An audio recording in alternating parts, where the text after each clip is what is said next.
The only person who's been talking about this crisis, this conflict, is Mr. President himself, and to an extent, the Vice President. So, but in the media, if you're talking about larger society, the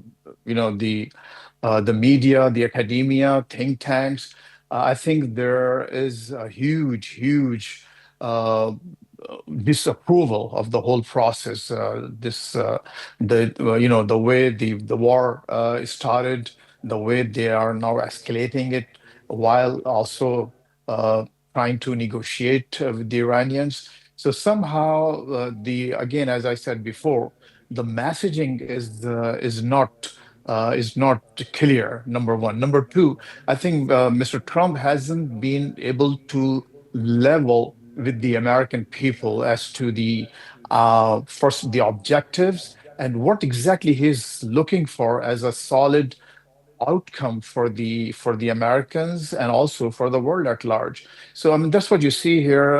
Again, I don't see a consensus in America as a society or even in the administration, Congress, even the Republicans have been, you know, talking about this war and this escalation with some concern. Democratic Party is totally against it, and we've been seeing some polls. Uh, More than 67% of Americans, they're opposed to this war. And for the first Definitely. time, Rightfully said, Mr. Faiz. I would definitely agree with what you've said. It is very difficult to navigate these waters as of yet because we don't know what the actual consensus is at this point. But I'm going to rope in Dr. Aqab right here.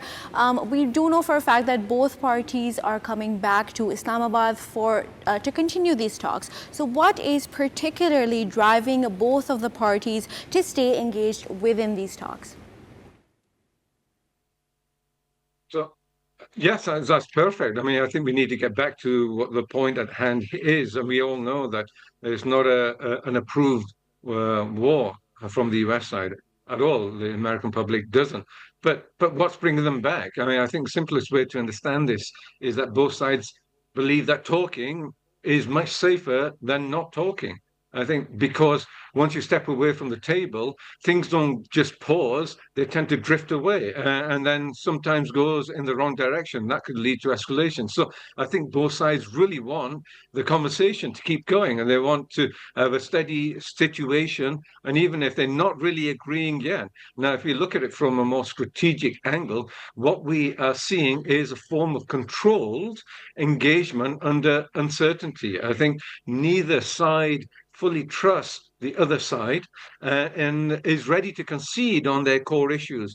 But there is some give already. We've noticed that there is some give already. So both sides recognize that staying engaged allows them to manage the risk rather than to react to it. And I think after what the Donald Trump said previously a few weeks ago when he said he's going to finish a whole civilization, that had a massive impact in the American public and around the world. So I think he's taken that on board as well, that you can't just have too much bluster.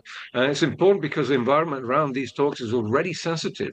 And markets are reacting consistently with what he says in the international environment. So regional actors respond as well, and there are small shifts that can have a wider consequence. So dialogue becomes really the only way of keeping things manageable and things that both sides actually want. And at the same time, the pace tells you something. This is not rushed. It's a deliberate interaction in negotiations like this. You don't start with the hardest issues. What I feel is going to happen is that you start feeling the space outside. You see where the movement is possible and where it isn't.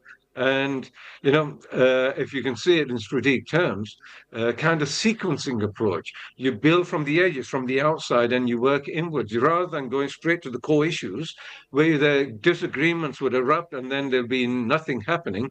That reduces risk is to work on the edges and see where you can build up positive alignments. And even though they may not seem to be large, they're quite small individually, but taken together it can become quite substantial. And there is possibility to give and take here and movement forward. So if we bring it back to a more human level, there is more recognition that neither side benefits from things getting out of control and getting worse. They may disagree strongly in public limelight, but escalation increases pressures that are harder to control for everybody. And even the chief of staff, Moltke, during the 1880s, the German chief of staff in the 1880s under Bismarck said, once you have plans, once the war starts, they all go out of the window. So they all recognize that you have to carefully calibrate things in real Exactly, terms. Dr. Hukam. Exactly, Dr. Hukam,